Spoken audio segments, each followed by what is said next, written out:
Praise the Lord. നമ്മുടെ കർത്താവും രക്ഷിതാവുമായ യേശുക്രിസ്തുവിൻ്റെ അതിപരിശുദ്ധമായ നാമത്തിൽ എല്ലാ പ്രിയമുള്ളവർക്കും പ്രഭാത വന്ദനം.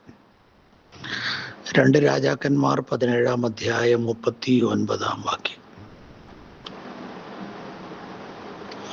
നിങ്ങളുടെ ദൈവമായ യഹോവയെ മാത്രം നിങ്ങൾ ഭജിക്കണം, എന്നാൽ അവൻ നിങ്ങളെ നിങ്ങളുടെ സകല ശത്രുക്കളുടെ കയ്യിൽ നിന്നും വിടുവിക്കും. ഇസ്രായേലിനോട് ഏതൽ കാലത്തും ദൈവത്തിന് ഓർപ്പിക്കാനുണ്ടായിരുന്ന നിയമങ്ങളിൽ ഏറ്റവും പ്രധാനമായ നിയമമായിരുന്നു ഇത്.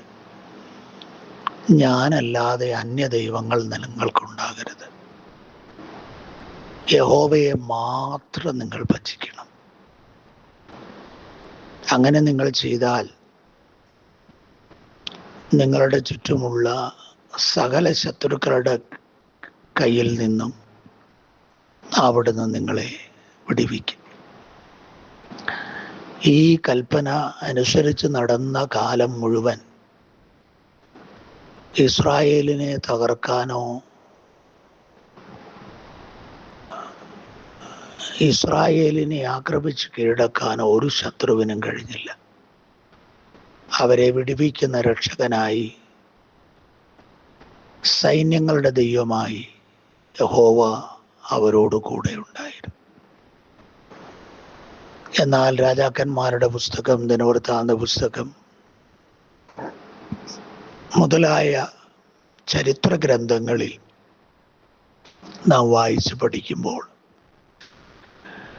അവർ കൽപ്പനകളെ വിട്ടുമാറി നടന്നു.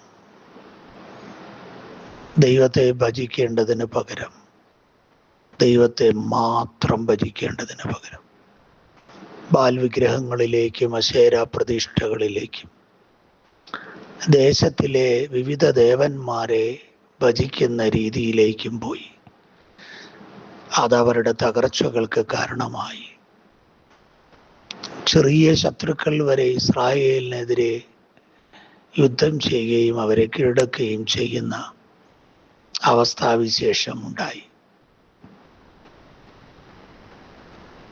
ഇത് നമുക്ക് ദൃഷ്ടാന്തത്തിനായി തിരുവെഴുത്തിൽ ഈ ചരിത്ര പുസ്തകങ്ങളിൽ രേഖപ്പെടുത്തി വച്ചിരിക്കുന്നു. ഇസ്രായേലിന് 10 പ്രമാണങ്ങൾ നൽകുമ്പോൾ അതിലെ 1-ാമത്തെ പ്രമാണം ഞാനല്ലാതെ അന്യ ദൈവങ്ങൾ നിങ്ങൾക്കുണ്ടാകരുത് എന്നുള്ളതാണ്. അത് പാലിക്കുവാൻ പ്രതിജ്ഞാബദ്ധരാകേണ്ടവരായിരുന്നു ഇസ്രായേൽ ജനത. എന്നാൽ ദൈവത്തിൻ്റെ കൽപ്പനകൾക്ക് വില കൽപ്പിക്കാതെ പോയതുകൊണ്ട് അവരുടെ ജീവിതം തകർച്ചയിലായി. സ്വന്തം കഴിവിലും ബലത്തിലും ഒക്കെ ആശ്രയിച്ച് അതിലൂറ്റം കൊണ്ട് നടന്നത് അവരുടെ അഹങ്കാരം അവരുടെ തകർച്ചകൾക്ക് കാരണമായി. ദൈവത്തിൽ ആശ്രയിച്ച കാലത്തൊക്കെ ദൈവം അവർക്ക് അഭിവൃദ്ധിയും സംരക്ഷണവും നൽകിയിരുന്നു എന്നുള്ളതൊരു വസ്തുതയാണ്. ഇത് നമ്മെ പഠിപ്പിക്കുന്ന ഒരു പാഠം ജീവനുള്ള സത്യദൈവത്തെ അല്ലാതെ മറ്റാരെയും ഭജിക്കുവാനിടയാകരുത് എന്നുള്ളതാണ്.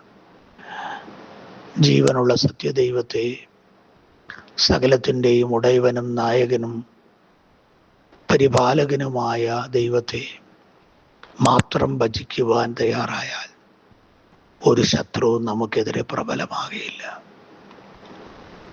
വിടുവിക്കുന്ന നായകനായി, സംരക്ഷകനായി നമ്മുടെ കൂടെ അവിടെ നിന്നുണ്ടാകും. സൈന്യങ്ങളുടെ ദൈവമായി, യുദ്ധവീരനായി, മഹത്വത്തിൻ്റെ രാജാവായി അവിടുന്ന് നമ്മുടെ കൂടെ ഉണ്ടാകും. ആകയാൽ ദൈവത്തെ മാത്രം, ജീവനുള്ള സത്യദൈവത്തെ മാത്രം ഭജിക്കാൻ പ്രതിജ്ഞാബദ്ധരായി മാറാം. സ്നേഹവാനായ ദൈവമേ, സ്വർഗീയ പിതാവേ, ഈ പ്രഭാതത്തിൽ അവിടുത്തെ മാത്രം ആരാധിച്ച് പൂർണ്ണ മനസ്സോടും പൂർണ്ണ ശക്തിയോടും പൂർണ്ണ ഹൃദയത്തോടും പൂർണ്ണ ആത്മാവോടും കൂടെ അങ്ങയെ സ്നേഹിച്ച് മുന്നേറാൻ സന്ദേശം കേൾക്കുന്ന ഞങ്ങൾക്ക് എല്ലാവർക്കും കൃപ നൽകണം. അങ്ങയുടെ സഖിത്വം തരുന്ന ആ സംരക്ഷണം ഇന്ന് പകൽ നില ജനം അനുഭവിക്കട്ടെ. എല്ലാ മഹത്വവും അങ്ങേക്ക് യേശു ക്രിസ്തുവിൻ നാമത്തിൽ. സ്വർഗീയ നല്ല പിതാവേ, ആമേൻ, ആമേൻ, ആമേൻ. കർത്താവ് നിങ്ങളെ ഓരോരുത്തരെയും ധാരാളമായി അനുഗ്രഹിക്കുമാറാകട്ടെ.